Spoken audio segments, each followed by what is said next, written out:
문명은 어떻게 권력을 다루는가? 우리는 흔히 문명을 이렇게 구분합니다. 거대한 건축, 발달한 문자, 정교한 제도, 강력한 군사력. 그러나 문명을 가르는 가장 본질적인 기준은 이런 기술이 아닙니다. 문명을 가르는 가장 깊은 질문은 바로 이것입니다. 권력을 어떻게 이해하는가? 권력은 지배의 도구인가? 아니면 공동체를 살리는 수단인가? 이 질문에 대한 답에 따라 문명의 구조는 완전히 달라집니다. 오늘 우리는 동아시아에서 나타난 두 개의 전혀 다른 문명 모델을 비교합니다. 하나는 황하 제국 문명, 그리고 다른 하나는 동이족의 홍익 문명. 이 둘의 차이는 단순한 지역 문화의 차이가 아닙니다.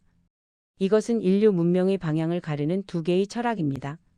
황하 문명은 질서는 위에서 내려온다.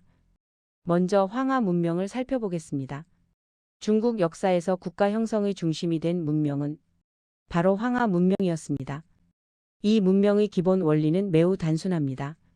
질서는 위에서 내려온다. 질서는 권력에서 나오고 권력은 중심에서 나온다는 수직 구조입니다. 권력 구조를 보면 황하 문명은 아주 이른 시기부터 왕, 관료, 백성이라는 뚜렷한 수직 체계를 확립했습니다. 권력은 황제에게 집중되고 관료는 그 권력을 집행하며 백성은 생산과 복종의 주체가 됩니다.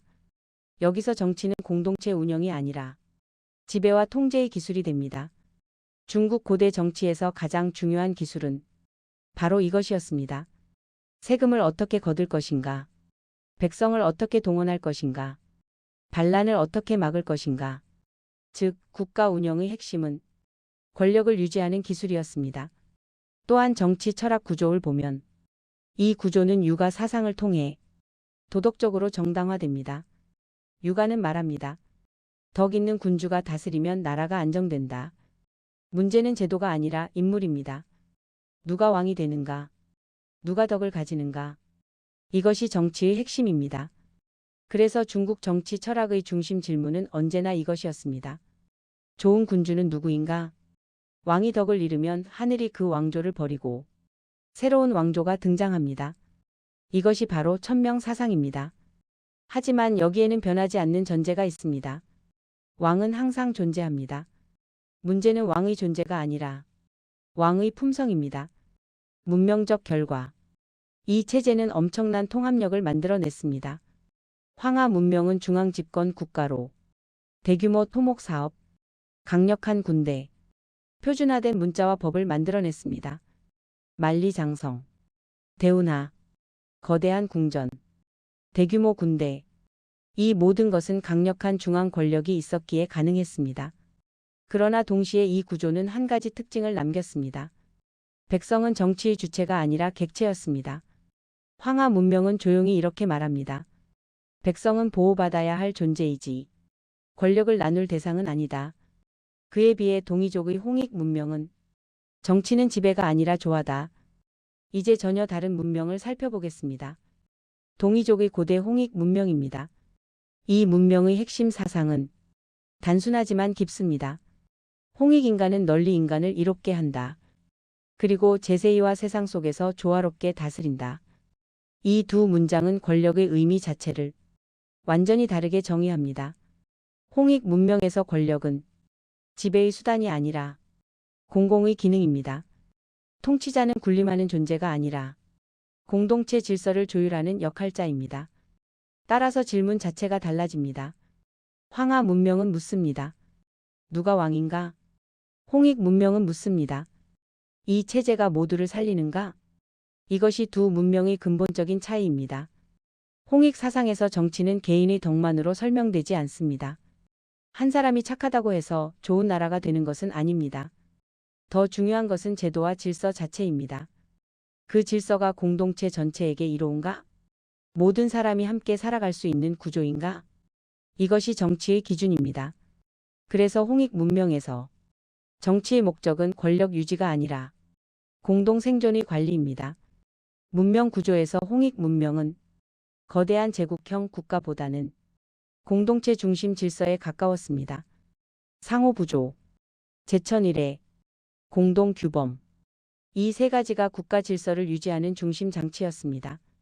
지배보다 조화, 경쟁보다 공존, 권력 집중보다 공동 책임. 이것이 홍익 문명의 특징이었습니다. 이것은 국가 이전 단계의 원시성이 아니라 오히려 권력을 최소화하려는 고도의 정치 윤리라고 볼 수 있습니다. 여기서 두 문명의 결정적 질문. 결국 황하 문명과 홍익 문명의 차이는 기술도 아니고 제도도 아닙니다. 차이는 문명이 던지는 질문입니다. 황하 문명은 묻습니다. 누가 지배할 것인가? 홍익 문명은 묻습니다. 이 체제는 누구를 이롭게 하는가? 황하는 권력 집중을 통해 질서를 만듭니다. 홍익은 권력 공공화를 통해 조화를 만듭니다. 황하는 국가 중심 문명, 홍익은 인간 중심 문명입니다. 요순선양을 다시 본다면 중국 역사에서 가장 이상적인 정치로 평가되는 사건이 있습니다. 바로 요순선양입니다. 요 임금이 덕 있는 순에게 왕위를 넘겼다는 이야기입니다. 이 사건은 동아시아 정치 철학에서 가장 아름다운 권력 이양으로 평가됩니다. 그러나 이것은 어디까지나 황하 문명 내부의 이상입니다. 질문은 여전히 여기에 머물러 있습니다. 누가 더 좋은 왕인가?